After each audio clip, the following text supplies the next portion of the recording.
நான் இங்க இருக்கிறேன். ஆமா மீன் கொஞ்சம் விலை கம்மியாக தான் போயிட்டு எல்லாரும் கம்மியாக தான் போயிட்டு இருக்கு. அதெல்லாம் ஒன்றும் பிரச்சனை கிடையாது. 65 போடுறேன். நீங்கள் எவ்வளோ நான் ஒருத்துக்கிறீங்க? பை வாங்கி வந்துட்டு போய் 3/4 மணி நேரம் அப்போ வாங்கி வந்துருங்க. மண்டா இதுக்கு வாங்க.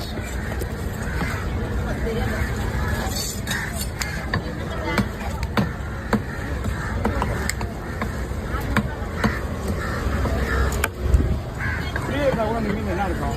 தென்னை மட்டும் தான் இருக்கும். அந்த குமார முடிய அப்படியே மீன் இருந்தால் கூட தென்னை மட்டும் தான் இருக்கும். இங்கே வச்சு போட்டு நான் உள்ள போட்டுருவேன்.